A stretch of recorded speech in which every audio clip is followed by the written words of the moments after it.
Hello everyone and future doctors, कैसे हैं आप सभी। आई होप कि आप सभी लोग ठीक होंगे। और आज के अपने इस वीडियो में हम आप सभी को विज़िट करवाएंगे मौलाना आज़ाद मेडिकल कॉलेज न्यू दिल्ली। और आज के अपने इस वीडियो में हम कुछ स्टूडेंट्स की कमेंट का रिप्लाई भी देंगे। कुछ बच्चे हैं जिनको नहीं पता कि एमबीबीएस में एडमिशन के लिए कौन सा एग्ज़ाम देना होता है। उनको डाउट है कि क्या 12th के बाद एमबीबीएस में एडमिशन हो जाता है मेडिकल कॉलेज में।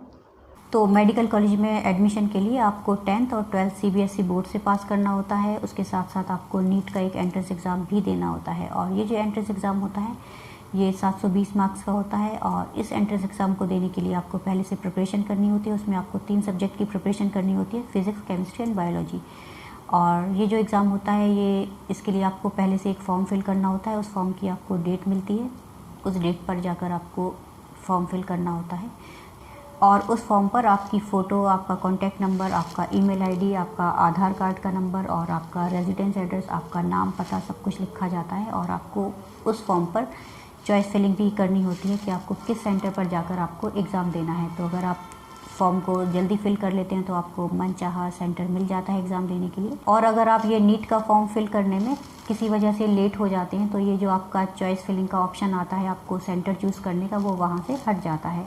उसके बाद आपको जो सेंटर मिलता है वो आपका मनपसंद नहीं मिल पाता है, आपको वो थोड़ी दूरी पर मिलता है आपके घर से। तो फिर आपको टाइम पर पहुँचने में 1-2 दिन पहले पहुँचना होता है उस सेंटर पे, जिससे कि आप टाइम पर एग्ज़ाम हॉल तक पहुंच पाएँ। तो इस तरह से ये फॉर्म फिल हो जाता है। उसके बाद आपको 20 दिन का वेट करना होता है। उसके बाद आपके फ़ोन पर एक मैसेज आता है, आपको ईमेल पर भी मेल आता है कि आप इस एडमिट कार्ड को लिंक पर क्लिक करके डाउनलोड कर लीजिए। और उस एडमिट कार्ड को डाउनलोड कर लेने के बाद आपको उस एडमिट कार्ड के कलर्ड प्रिंट आउट भी निकलवा लेने हैं। और इस एडमिट कार्ड के ऊपर आपकी फ़ोटो होती है, आपका नीट का रोल नंबर होता है और आपका वो एड्रेस होता है जिस सेंटर पर जाकर आपको, जिस सिटी में जाकर आपको वो एग्ज़ाम देना है नीट का। और ड्रेस कोड का भी बताया जाता है उसमें कि किस टाइप की ड्रेस पहनकर आपको नीट का एग्ज़ाम देने के लिए पहुंचना है। तो ये एडमिट कार्ड लेकर ही आपको नीट के एग्ज़ाम हॉल तक पहुंचना है। और कोई पेन वगैरह, कुछ पानी की बॉटल्स और कोई बुक्स वगैरह लेकर नहीं जाना है, कोई बैग्स वगैरह कुछ नहीं लेकर जाना है। और ये जो ड्रेस कोड है वो आपको लिखा हुआ मिल जाएगा। वो तो अभी वीडियो बहुत ज़्यादा बड़ी हो जाएगी तो इतना ज़्यादा नहीं बता पाएंगे हम। और इस तरह से आपका ये एडमिट कार्ड डाउनलोड हो जाएगा। और इस एडमिट कार्ड की आपको 2-3 कॉपीज़ निकालवा कर रख लेनी है, क्योंकि जब आपका मेडिकल कॉलेज में एडमिशन होगा तब भी ये एडमिट कार्ड की ज़रूरत आपको पड़ेगी। तो इस तरह से ये आपको नीट का एग्ज़ाम देने के लिए एग्ज़ाम हॉल तक पहुंचना है इस एडमिट कार्ड को लेकर। तो ये 720 मार्क्स का आपका एग्ज़ाम होगा। और ये जो एक एडमिट कार्ड है ये आप एग्ज़ाम हॉल में लेकर जाएंगे जब, तो ये एडमिट कार्ड आपका वहाँ पर जमा कर लिया जाएगा, वो आपको वापस नहीं मिलेगा।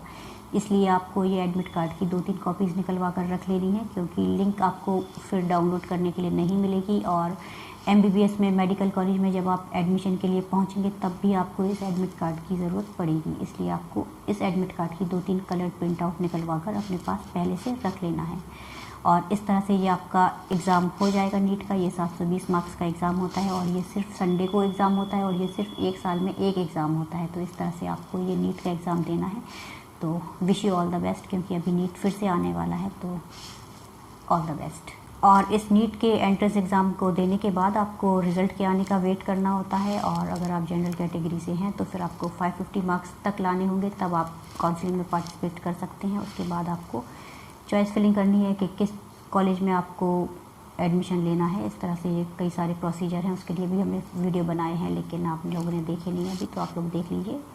तो इस तरह से काउंसलिंग का प्रोसीजर होता है, चॉइस फिलिंग का प्रोसीजर होता है रिज़ल्ट आने के बाद। उसके बाद एमबीबीएस में एडमिशन होते हैं।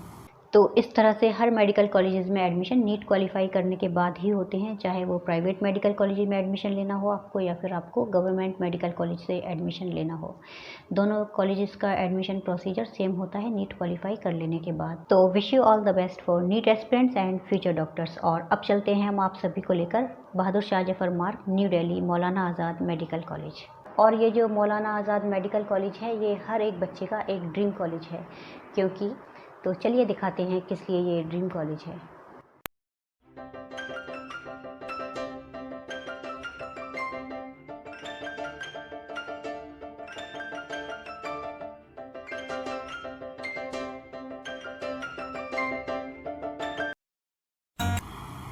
तो ये जो मौलाना आज़ाद मेडिकल कॉलेज है ये देश का तीसरे नंबर पर 3rd रैंक पर आने वाला मेडिकल कॉलेज है।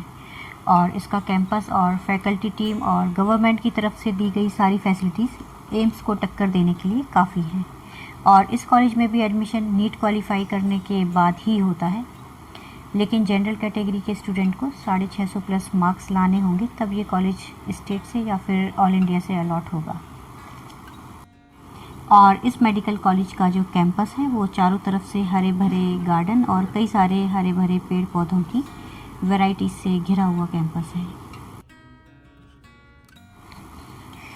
और ये जो मौलाना आज़ाद मेडिकल कॉलेज है, यहाँ की सबसे बड़ी खासियत ये है कि यहाँ की जो फ़ीस है वो बाकी कॉलेजेस से बहुत ही ज़्यादा कम है। अगर बाकी कॉलेजेस में अगर MBBS की एक साल की फ़ीस 63,000 रुपीज़ है, तो यहाँ पर एक साल की फ़ीस 4,500 रुपये है। और बाकी कॉलेजेस में गर्ल्स हॉस्टल या फिर बॉयज़ हॉस्टल की फ़ीस 12,000 13,000 है, तो यहाँ पर सिर्फ 6,000 रुपये पर मंथ है। और मैथ्स की फ़ीस जो है वो भी बाकी कॉलेजेस से थोड़ी सी कम है, तो बाकी कॉलेजेस में अगर 2,500 रुपये 2,600 रुपये पर मंथ है, तो यहाँ पर 2,200 रुपये पर मंथ आपको मैथ्स का चार्ज देना होता है। और इस कैंपस में भी काफ़ी सारे गर्ल्स हॉस्टल और बॉयज़ हॉस्टल हैं। और ये जो मौलाना आज़ाद मेडिकल कॉलेज के गर्ल्स हॉस्टल और बॉयज़ हॉस्टल हैं, उसमें फ़र्स्ट ईयर जो MBBS के स्टूडेंट्स हैं उनको एक रूम में 3 बेड और 4 बेड की शेयरिंग करनी होती है। उसके बाद सेकेंड ईयर में उनको 2 बेड और 3 बेड का रूम मिलता है। उसके बाद जब वो थर्ड ईयर में आ जाते हैं तो फिर उनको सिंगल रूम अलॉट कर दिया जाता है।